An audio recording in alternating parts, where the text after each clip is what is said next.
This is a guide to making perfect bespoke jacket pockets. Mine were somewhere between okay and straight up bad, but it's almost funny what a little bit of close pointers and good method can do to ability. I really just want to share nuances that can probably really help. This may be especially useful if you already know what you're doing.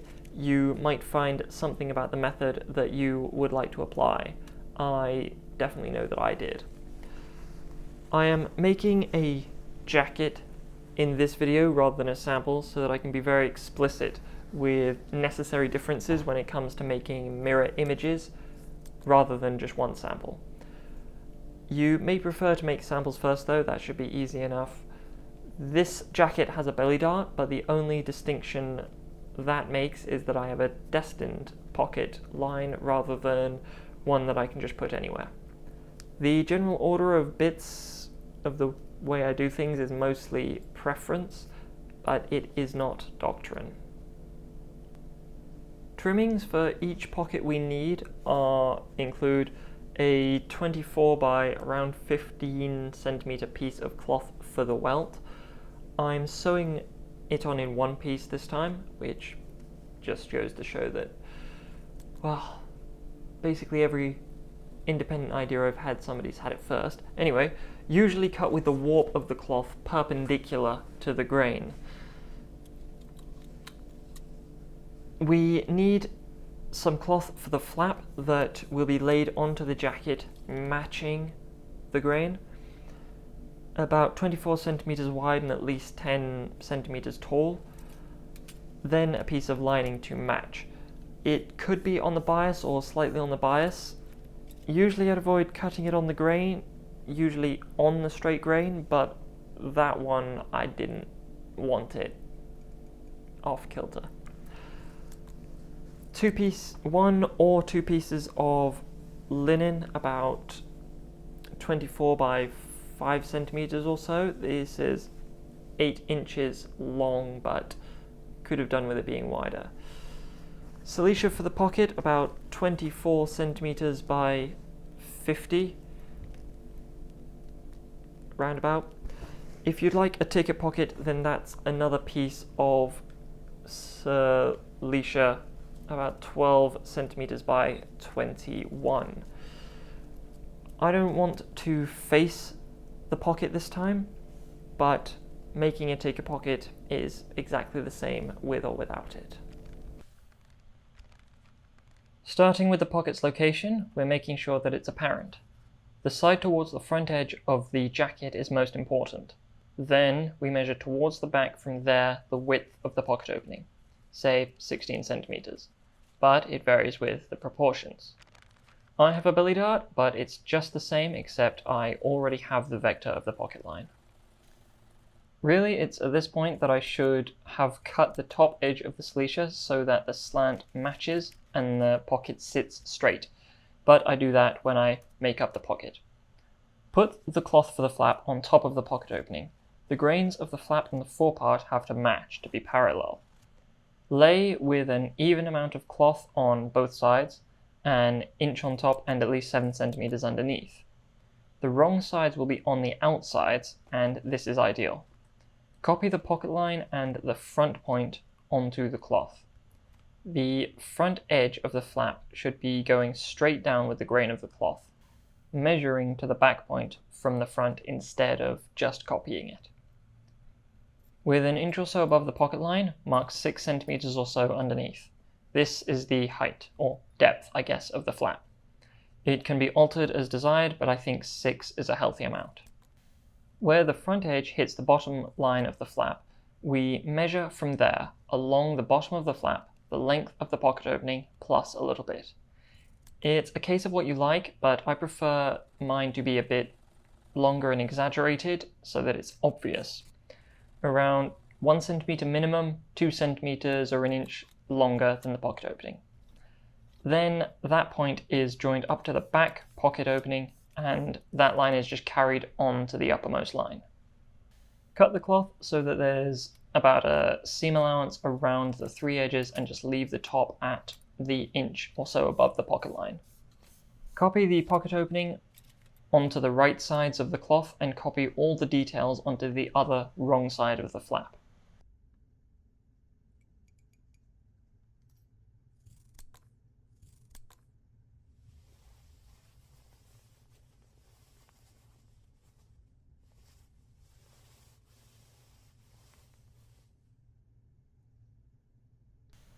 We'll separate them and place them right side to right side with the lining.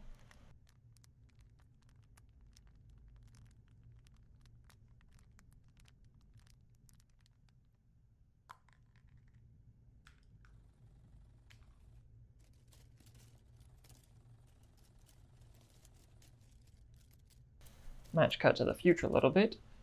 We can baste them together. I'm a little tight on lining, but that doesn't matter. Basting will really help to put the flap together neatly. Something you may want to do, I've mentioned it before, is putting the lining on the bias. I don't want this lining on the bias, but it may make it easier to shrink in the excess that we get when the flap is bagged out. For best results, we should baste on the chalk line representing the edge of the flap so that we can see it on the lining side to machine it lining side up. Smaller bastes will make machining it easier if that's, well, what you need.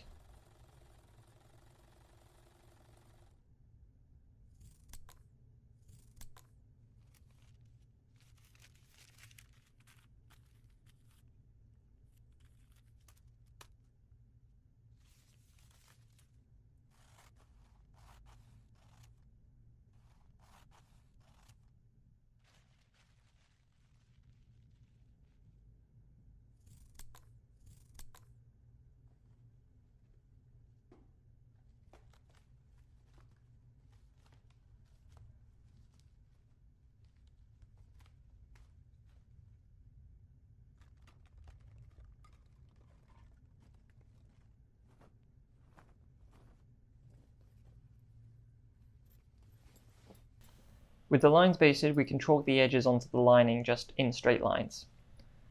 Putting the flaps to one side before I machine it, I'm prepping the pocket opening. Firstly, chalk the pocket line and the front point clearly onto the other forepart as well, putting linen evenly under the pocket opening.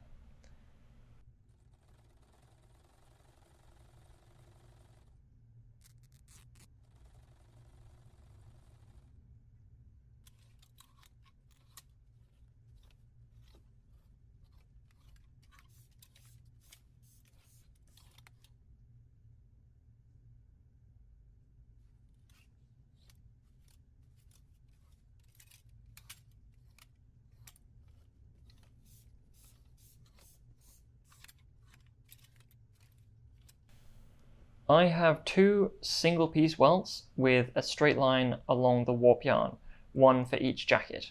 Totally optional addition I don't necessarily recommend is a piece of Holland on the top welt. It will just act as cartilage, stiffing the welts as well as the pocket. The situation is I want to try this because I heard about it. I don't want to put it on the other jacket I'm making, and I don't want to video that one either. So here we are. The way I'm doing it, I'm just putting a straight line on the Holland and placing it along the line on the welt. We need to accurately baste the straight line down the middle of the welts through the pocket line and to the linen, starting closer to the front edge both times. It doesn't really do anything here, but just makes me feel better. To baste it, I'm poking the needle through the chalk line on the welt, pulling the welt out of the way to check that the needle is going through the pocket line on the jacket. Especially important when you have a belly dart and the pocket line needs to be exactly along the cut that's already there. Extending a little beyond the pocket opening to hold it down. Here is a good time to do a little mark stitch to copy the front edge onto the linen on the underside. I didn't do it just yet on this side though. Make another 2 bastes either side of the first to help the welt stay secure. Make them little more than 1/2 centimeter from the pocket line, but like 6 millimeters. I'm chalking it on here, but usually I just do it raw.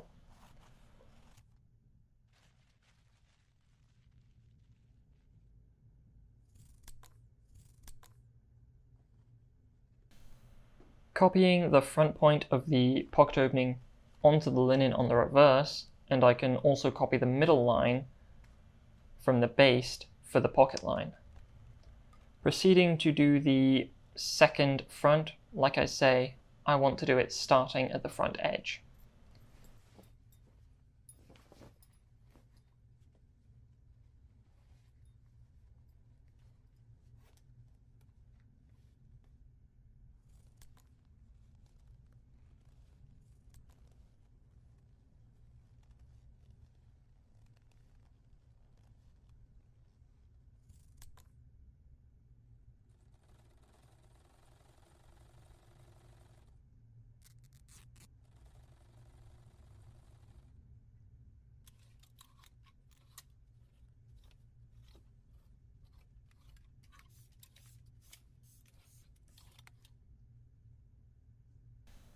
Looking back, the alternative perspective wasn't very useful or even very good.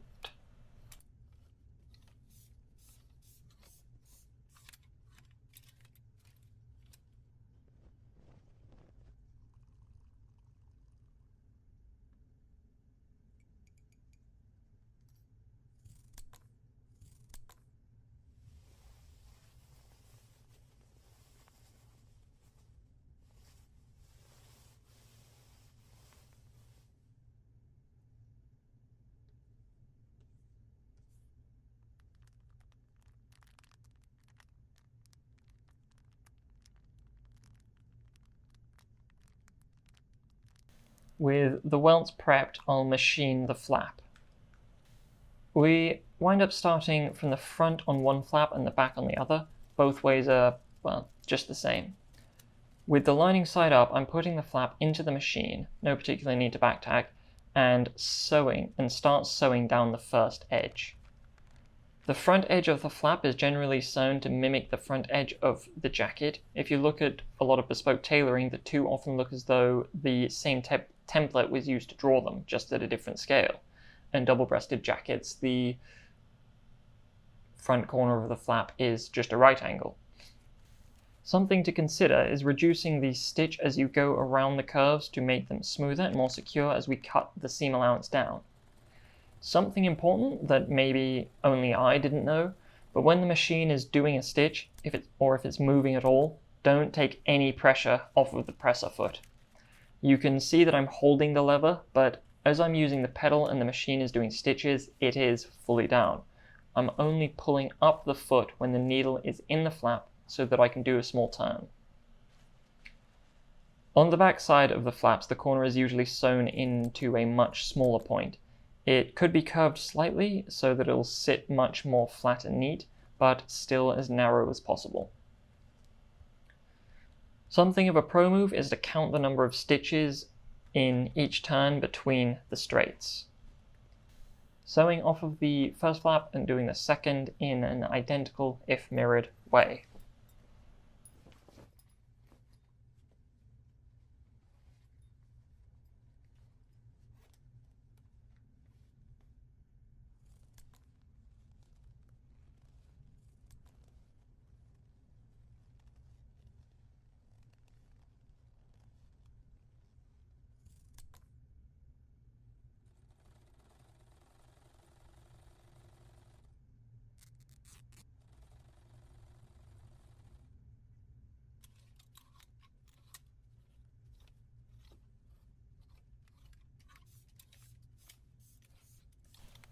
Check the stitching, and the obvious difference here, I did correct off camera. It's not wholly necessary to see that. You can definitely draw the curve if that's what you want to onto the lining so that you can follow it. Take out the basting and bag out the flaps. We should trim down the seam allowance at the curves so that they fit better. Not too close, so leave a few millimeters.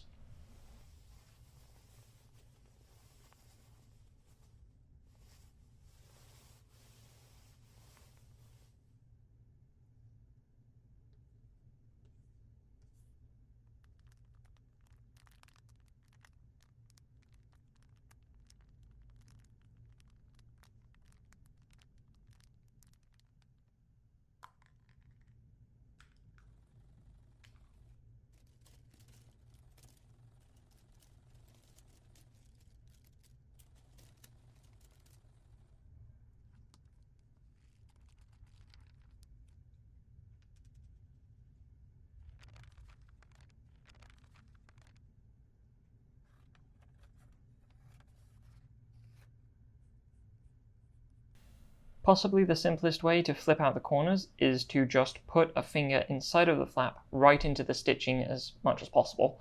Grip the cloth, not the lining, the cloth, with another finger trying to hold down the seam allowance as well.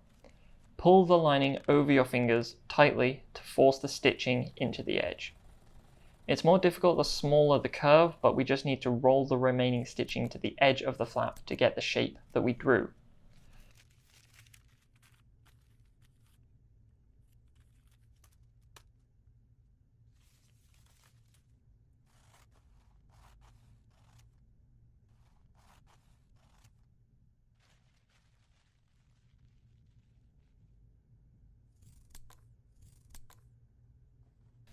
With the lining side up, we do a fine basting stitch along the edge to ensure the lining doesn't peek out.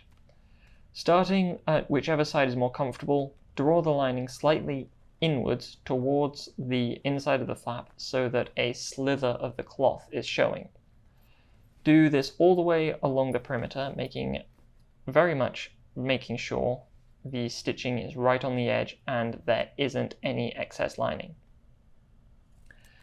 And if this looks uncomfortable, that's because it is. If it doesn't look uncomfortable, let me tell you, it is. From an ergonomics point of view, it's important to be sitting back in a chair and putting one knee or one leg up, whether your foot is resting on a stool or one leg is crossed on top of the other. When you're holding the piece, your hand is on the outside and the cloth is towards you. In fairness, if how you hold and stitch the seam is comfortable, go with that. You're not in a crashing plane, don't sit with your head between your knees with your work there. You'll end up looking like life-size Emma if you keep that up. Seriously, I've seen it. Posture is important.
The last baste is along where the pocket opening is, so the 1 inch below the top edge, but there should still be the chalk line.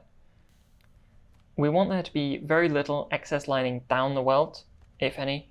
Baste along the pocket line and distribute any excess horizontal lining across it, trying to push up any excess lining that might be between the bottom edge and the top of the pocket.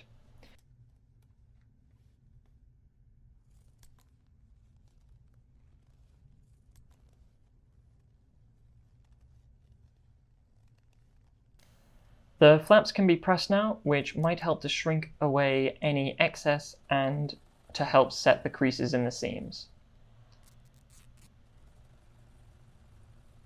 And maybe it's just a placebo effect, but I think cutting the lining on the bias, it really helps to shrink away the excess. But again, I wanted this one to be straight because it's, well, obvious.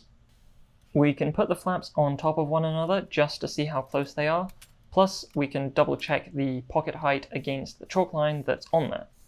Really, it should have been done before basting along that line, so it can be used as a slightly more accurate guide. But, well, it worked out for me this time.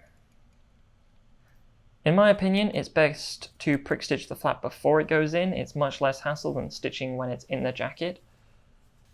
I've tacked that on to the end of the video instead of putting it here. Otherwise, the flap is finished, so we can start sewing the welts.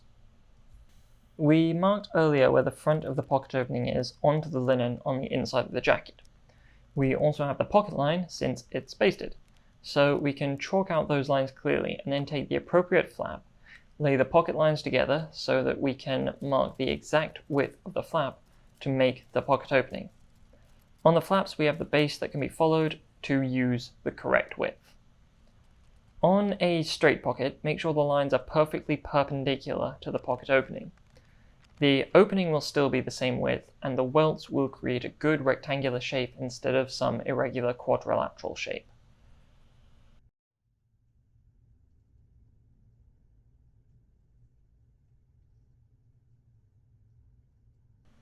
Linen side up, we can go to the machine and sew the welts down. What can be important is that I'm starting on the inside of the chalk marks, because those are the exact starts and ends of the flap.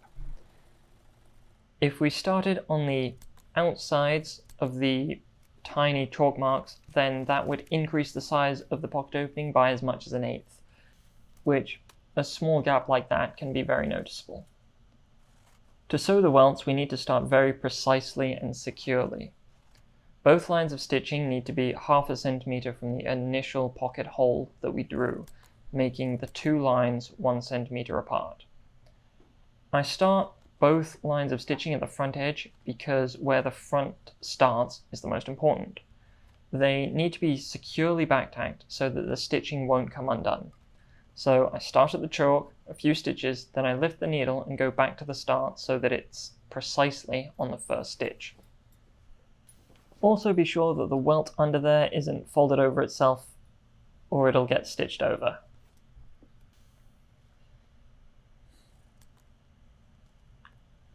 At the end, I turn the whole jacket around and do a few stitches to tack the end of this stitch, going to the front point again. I have a one-piece welt, so I do not want it twisted, the machine pushing one side towards the back and the other side towards the front. This way, if it does get pushed, it's the same amount and in the same direction. It's very important that we have something we can use to tell us where the 5mm point is to sew along, and we can use that to sew accurately all along, well, both welts, but yeah, the second one as well. Again, do both sides starting from the front edge. When we finish the stitching on both, we need to check that yes, both ends are firstly parallel and secondly very secure so that the stitching won't pull out. As is usual, it is very important to press the stitching flat first. We should remove all of the bastes so far. Then the first thing to do is to cut the welt in half on the pocket opening, being especially careful if the jacket has a belly dart that you don't pick up the jacket cloth and cut through that as well.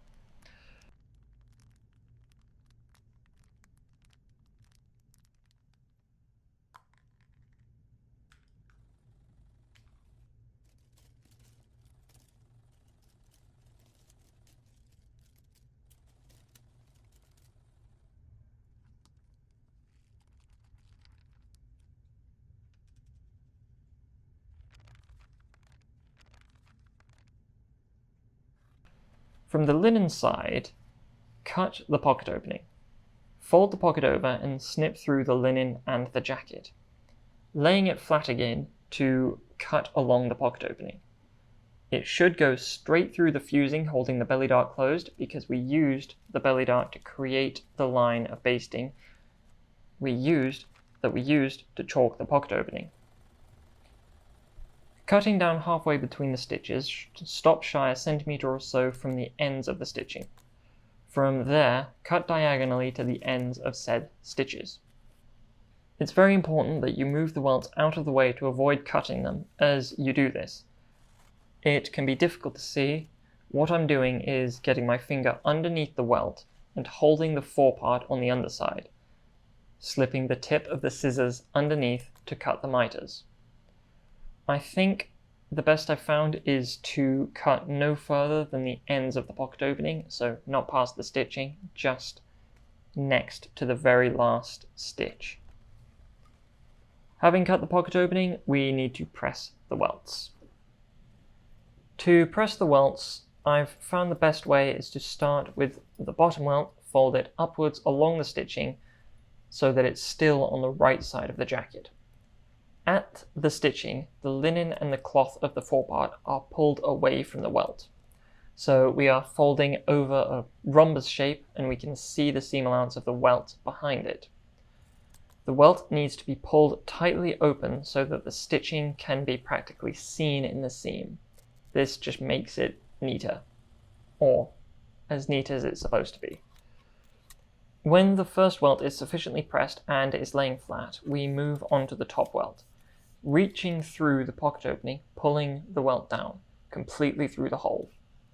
Pulling the welt down against the stitches, we are pressing the cloth open between the cloth of the jacket and the welt. Again, we want the welt to be pressed the same beyond just where it's stitched down.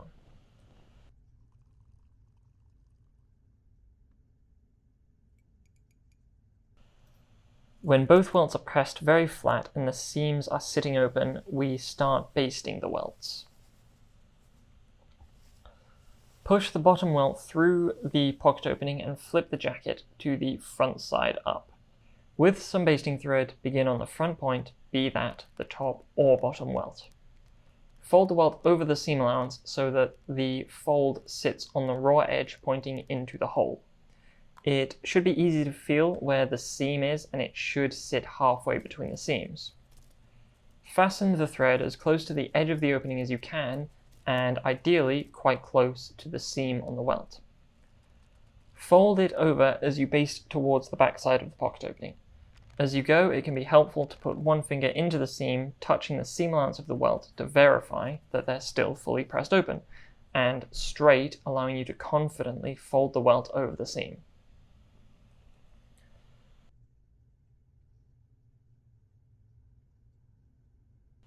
At the back of the pocket opening, tack and baste again as close to the end of the opening as possible. Flip the jacket over and do the same, working to the front of the pocket opening. Tack the baste again, just doing the same again. To reiterate, this kind of thing is generally easier sat down with your knee propped up. Again, I'm feeling underneath the welt to check the seam is fully pressed open so that I can fold the rest of the welt over it. Tacking the baste at the front again. As an aside, top quality hand-sewn jackets have hand-sewn welt pockets. It's almost the same, except instead of basting and machining the welts here, they're hand-sewn through the seam between the welt and the jacket. This way, the welts don't need to be machined down. I haven't tried it yet and can't really say what the benefit of hand-sewing welts carries. I presume it creates a quote-unquote softer pocket, though what benefit that could possibly be, I don't know, especially with the double linen here. Anyway, the last stitch is one across the welts to hold them together. Tack the welts at the front and slip stitch them together towards the back of the pocket. This is to hold them level and even as they're machined so that, well, again, they don't twist. And this is why it's important to start from the front so that this stitch begins on the front edge, which keeps, if nothing else, the front edge straight. We don't want one of these welts to be offset against the other, warping the jacket around the pocket. So before starting the stitch, ensure that the welts are both sat perfectly against one another. This stitch should be very firm, but we don't want the welts to wind up getting pulled on top of each other. It's less a case of balancing soft and firm and just making sure that it's done neatly and tightly. Tacking close to the rear side once more.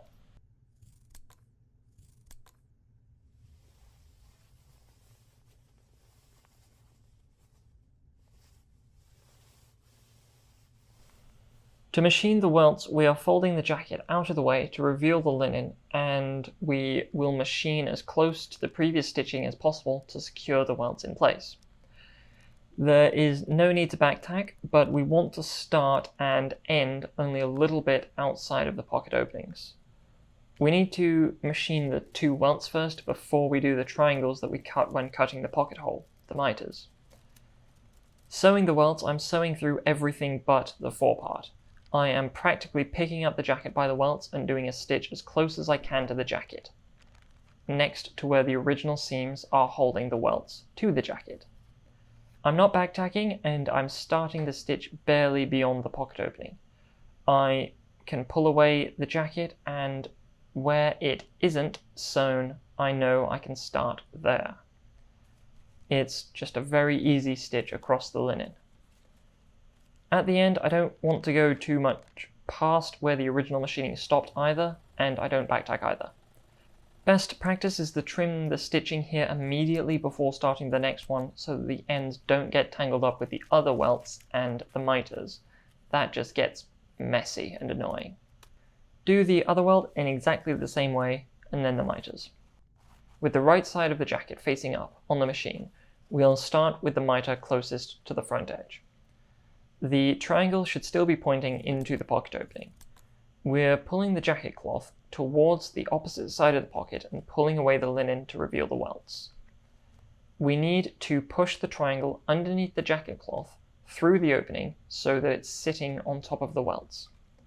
We do a preliminary stitch here to see if the miter is in the right place. Ensure that the welts are level, not twisted at all, and touching. Pull the miter taut, and we need to make a stitch level with the pocket opening at the base of where the miter is cut. Do a single line of stitching, take the jacket out of the machine slightly to look at the pocket to check whether the end of the pocket looks correct. 3 things to look for is whether the welts are touching, overlapping or gaping, whether the welts are twisted, that the seam between the original seams is perpendicular, and lastly, whether there's any fraying cloth. When the welts are touching, the edge of the pocket creates a rectangle and there isn't any fraying cloth, fold the jacket away again. This time we are sewing over the linen as well. Since everything is being held in place with the stitch already, we just need to sew closely to the folded edge of the cloth, stitching back and forth over that a few times. Do the exact same thing with the other miter, and then do the exact whole thing again with the other welt. The welts are done, we can remove all the current bastes again and then start creating the pocket. Since I haven't cut the incline into the pocket bags yet, I'm putting the Silecia up to the pocket line and orienting it so that it goes straight down into the jacket, then copying the incline of the pocket onto it. With a ticket pocket, which I want on the right side, the ticket side needs to open right side up onto the right forepart. I could have just cut an inch incline into the Silecia when I first cut it, but I guess here's fine. With a ticket pocket, we need to put the opposite side up to the lower welt with the right side of the pocket facing the jacket.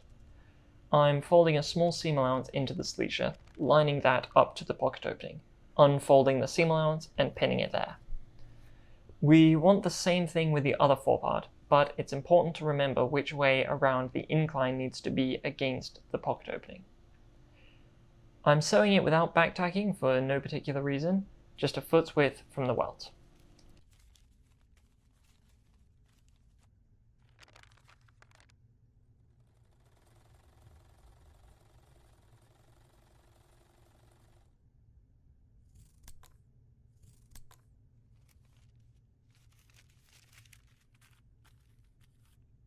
I'm pressing the Silecia down. The Silecia gets pleated underneath the welt. Just fold a downward-facing pleat into the Silecia. This just helps the pocket expand as it gets filled and used. I say the bottom of the pocket should be 6 centimeters above the hem that's mark stitched. Press and pin or baste the pleat to hold it for now. If there's a ticket pocket, then the pocket bag definitely needs to be lined up so that the other raw edge meets the top of the top welt. Otherwise, we can fold it so that the fold of the Silecia is about as deep as we want the pocket. Baste through the lower welt to the Silecia to hold it in place. If not already, the slip stitch needs to be removed to get the flap in.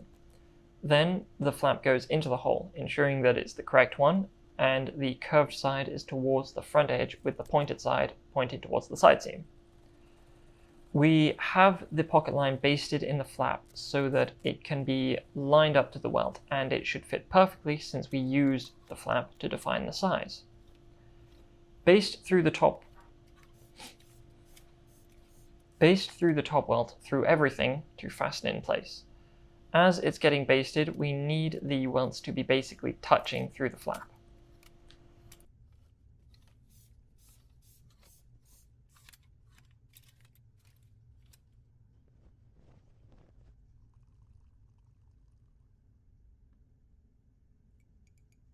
I'm drawing on the pocket shape here for clarity.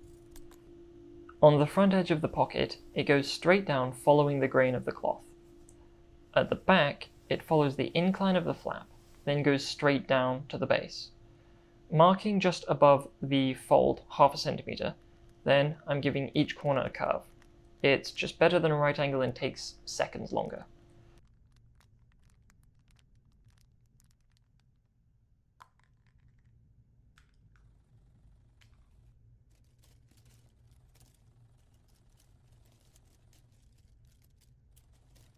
We will go one way around the pocket bag on the left side and the other way around on the right side, just because of how we fit them under the machine.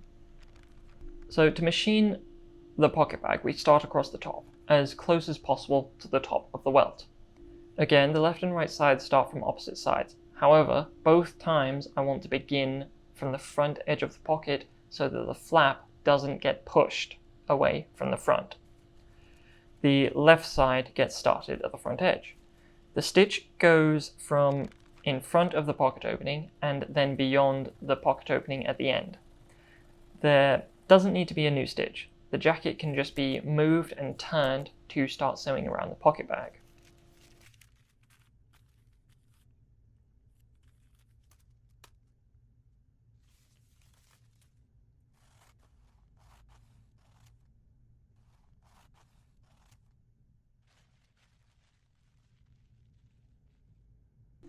At the end, the stitch goes through the start of the stitching across the top, basically securing them in place. On the right side, quite importantly, I'm stitching the first few centimeters of the front of the pocket, just moving the jacket out of the way and sewing through everything else. Beginning the stitch from the back of the pocket, sewing closely to the original stitching for the last time, overlapping the short line we did at the front. Then, again, just following the perimeter of the pocket bag, and at the end, going through the start of the stitching, securing them in place.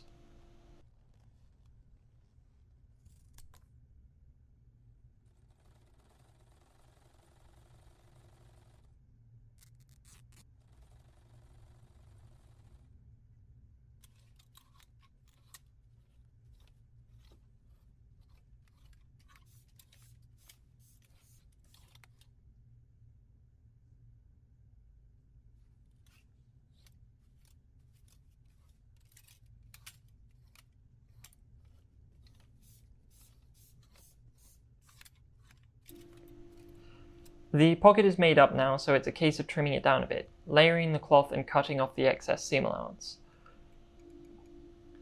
I'm cutting down the sides, then cutting and layering the welts where they're folded over themselves. This is way better than just, well, cutting another triangle out, cutting the whole thing out.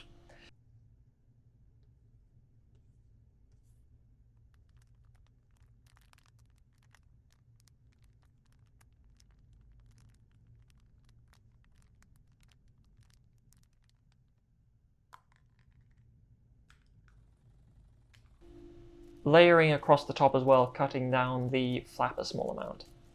If not already, cut the top of the basting on the top of the flap so that the basting can be pulled out more easily later. I used a knot to begin that baste, so if I leave it there, I'd have to break the baste. This way it can be pulled out after the jacket is lined if you didn't prick stitch the flap already.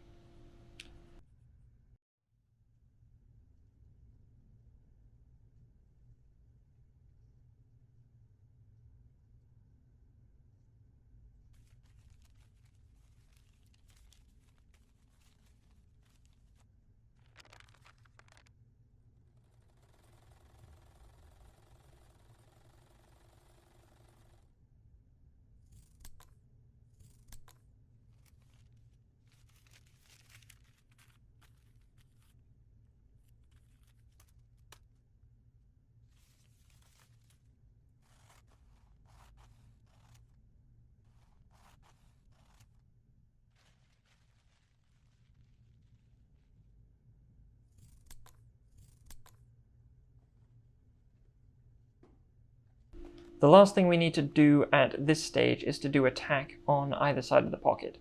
I take the 4 parts and sit down, putting my knee up and sewing it in a more comfortable and ergonomic position. You can do a D-tack, but you may like to just do 1 or 2 vertical lines of prick stitches if you prefer. Just the same basic method that I always use to tack the corners of pocket openings. Moor the thread on the inside of the pocket next to where the jets start and end. Send the needle through next to the corner. From the front, send the needle back into the cloth in about the same place.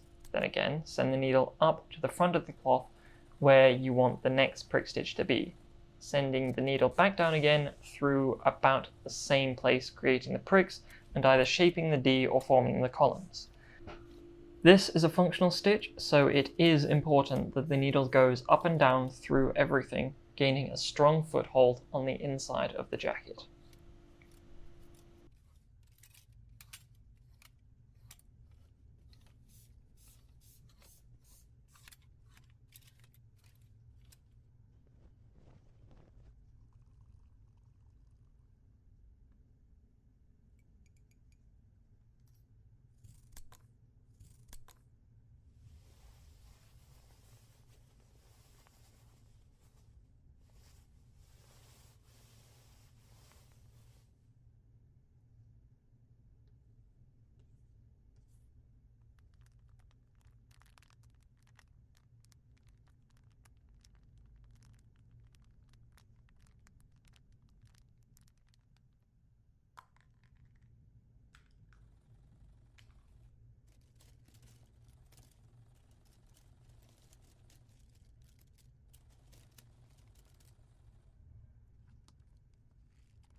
Once again, you could leave the prick stitching of the flaps to the point that you're finishing the jacket, but there's no disadvantage to doing it before they are sewn in, except it takes an extra 10 minutes during the make.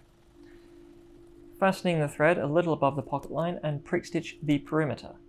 The best way to do a prick stitch in this kind of context, from the front, make your prick with the thread, but enter the fabric almost flat against it. We are not catching the lining yet. When we have our desired length of stitch, we'll dig a small amount into the lining, coming straight back up to the other side of the fabric, pulling the thread through. We don't want to pull the stitches too tight, otherwise that'll cause pronounced dimples all along the edge of the flap. It could also cause rumpling in the flap, pulling the fabric taut to itself and reducing its overall size. Neither is something we really want to happen. This is also the last chance we have to correct or slightly adjust the edges, whether we want to smooth out the runs or the curves or roll the lining inwards or outwards a little bit more.